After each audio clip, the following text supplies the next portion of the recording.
1824. Van Diemen's Land became an independent colony with George Arthur as its first governor. The relations between native Aborigines and the settlers were very hostile, and a virtual state of war existed. Martial law was declared. Aboriginal warriors were defending their land, which the settlers have taken as if the natives never existed. What happened next was one of the worst cases of ethnic cleansing or genocide. Government-sanctioned militias, or roving parties, carried out massacres. In the middle of that chaos stood one man, who was rewarded with a grant of 2,000 acres for killing 15 Aboriginal men on one foray. His name was John Batman. Batman was born on the 21st of January 1801 in Parramatta, New South Wales to William and Mary Bateman. In 1810, William changed his surname from Bateman to Batman to hide his convict past. At the age of 15, Batman was apprenticed to a local blacksmith, James Flavel. In 1816, Flavel was sentenced to hanging for stealing clothes from neighbour's house. Batman was one of the witnesses who gave evidence against Flavel. His apprenticeship stopped halfway through, but he was a promising bushman, confident, physically strong, and was battle-ready for a future ahead. In early May 1821, Batman was asked to appear before Female Orphan School Committee about a serious matter. One of their inmates named Elizabeth Richardson, who had been apprenticed to a man named Hook, had absconded from her master and was pregnant. Elizabeth named John Batman as the father of her child. The committee wanted to exert pressure on Batman to marry her, but Batman denied being the father. He was asked to pay £50 to the institution towards the expenses incurred. John's father William Batman worked as a shearer at the Female Orphan School in 1806, and he requested the committee to reduce the sum to £25, which was accepted. John removed himself from the situation by moving to Van Diemen's Land with his brother Henry in December 1821. The two brothers published a notification in Sydney Gazette on the 17th of November 1821, which read, "Mr. John Batman, leaving the colony by an early opportunity, requests claims to be presented. Mr. Henry Batman, leaving the colony by an early opportunity, requests claims to be presented." As per the law at that time, no one could leave the colony without public notification of their intention to do so.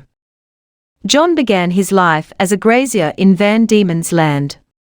With his hard work, by 1823, he was supplying meat to the government meat stores in Georgetown, after tendering successfully for the contract. In 1824, he managed to acquire a grant of 500 acres near Ben Lomond, and the homestead was known as Kingston. Here his liaison with Elizabeth Callaghan, an absconding convict, who was sentenced for passing a counterfeit bank note in London, resulted in marriage in 1828. Batman entered the good books of the establishment after he captured Matthew Brady, the notorious bushranger, in the Western Tiers. Matthew Brady was well educated and enjoyed good social position before his transportation for forgery. Due to a disciplinary action, he ended up serving at Macquarie Harbour, which had a reputation worse than Port Arthur for the treatment of convicts. Brady and the 14 others escaped, engaged in bush ranging, which kept the island in a reign of terror. Lieutenant Governor declared a reward for Brady's capture, amounted to 300 guineas, or 300 acres of land with a free pardon, and a passage to England in case he is captured by a convict. John Batman set himself to hunt down the bushranger. One day during his search, he saw a man in a hillside in tattered clothes, limping along, supported by a stick, and apparently in great pain. When Brady realized he has been followed, he dropped his stick and took a gun pointing to Batman and shouted out, "Are you an officer?" with his finger on the trigger. For that, Batman answered, "No, Brady. I am John Batman. Surrender, there is no chance for you." Brady hesitated, then lowered his gun, and said, "You are right, Batman. My time has come. I will yield to you, because you are a brave man." Batman received extra acreage as a reward. The battle for supremacy was raging in Tasmania on those days between the settlers and the natives. It was a battle of survival for the Aborigines fighting for their right to keep their land. The colonialists proposed to capture all blacks and deport them to some other island, leaving the Tasmanian land for settlers to reside. The government sent a number of parties for it, and a reward was offered for every black captured. Batman, at the head of 10 Crown prisoners, spent many months rounding up the blacks, shooting them or capturing them. In 1829, with the help of 2 Aborigines named Pigeon and Crook from New South Wales, and the assigned convicts, Batman hid near a black settlement until midnight, planning an ambush. When the dogs belonged to the blacks sounded the alarm, Batman ordered to fire. 12 Aborigines were massacred on that day. They took a woman named Luganeminina and her 2-year-old son Rolapana to Batman's property. Against her wishes, Batman kept her son and sent her to Campbelltown jail. In another one of his raids, he captured 3 women and 7 other natives. They were all sent to Campbelltown jail. Batman kept one of the small children named Lernmina. For this success, he was granted 2,000 acres of land. He planned to train Aborigines, so that he can use them to educate and convince other blacks about the real views of the colonial government about them. Batman's intentions were painted benevolent by the media, immediately after his death, taking him to the heights of a hero among settlers. But in later years, Australians had a second look at his activities, acknowledging his cruelties towards the native population. He also suggested the government to bring some of the tame natives of New South Wales and use them to educate the natives. 11 such blacks were brought to Tasmania by the government and was placed under his direction. Pigeon and Crook went to New South Wales and returned with 5 other Aborigines. 6 of these Aborigines travelled with Batman to Port Phillip in 1835.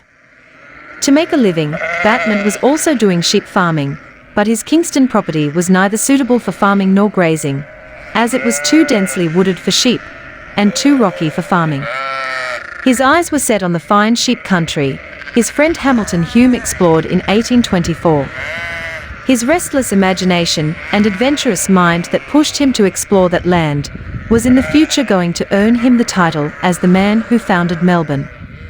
In 1827, along with his friend and solicitor, Gellibrand, he applied for a grant of land at Western Port in today's Victoria, but the New South Wales government declined it. On the 29th of March 1828, John Batman legally married Eliza Thompson, known by the name of Callaghan, mother of his 3 daughters, who was a convict and an absconder. In 1833, Eliza was pardoned. The same year Batman was diagnosed with syphilis. On the 10th of May 1835, Batman went on board his craft Rebecca at Launceston, accompanied by his servants and Aborigines from Sydney, Pigeon and Crook. He reached Port Phillip on the 29th of May 1835, 19 days after he set sail.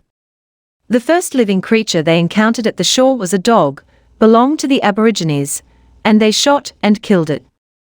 They had anchored about St. Leonard's, wandered over the Ballerine Hills, and beheld the magnificent Geelong Plains. With the help of Pigeon and Crook, Batman could foster a good relationship with the Aborigines he met on the way. On the 7th of June, Batman decided to leave for Launceston, keeping 3 white men, 5 Aborigines from New South Wales, and 3 dogs at intended head in Geelong with 3 months' supply. But the weather was not good to set sail, so he decided to roar up the Yarra. His journal reads as follows.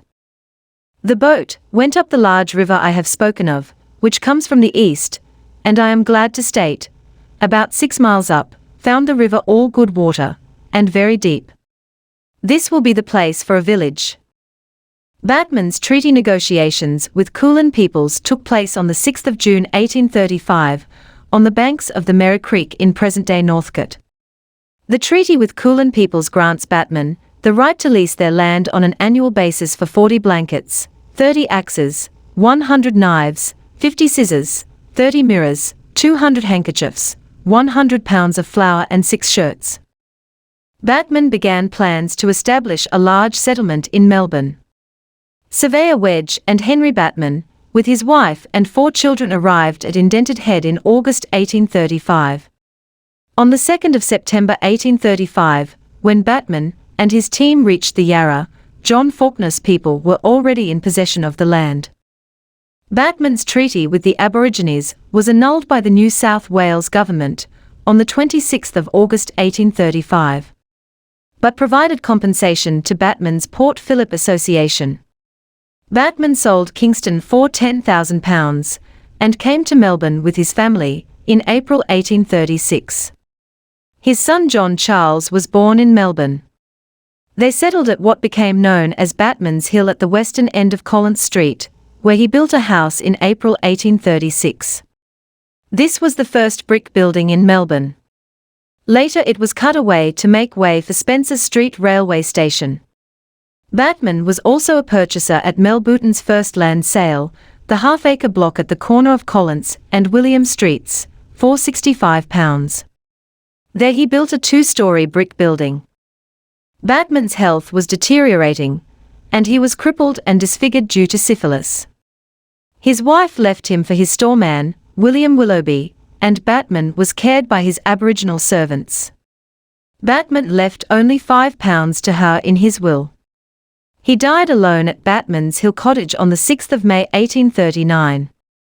On the 11th of January 1845, Batman's one and only son John Charles Batman drowned in the Yarra River while fishing. The body of John Batman was interred at the Old Melbourne General Cemetery. For 42 years, his grave was not marked. A memorial was erected in 1882 by public subscription. When the City Council reclaimed the land for the extension of Victoria Market, the bodies were exhumed and reinterred at the Fawkner Cemetery or in other burial grounds the relatives deemed fit. Batman's relatives have written to the authorities to allow his remains to be permitted to lie undisturbed in its original place. In 1924, Batman's remains were reinterred in an old pioneers section at the Fawkner Cemetery, along with 220 other early pioneers.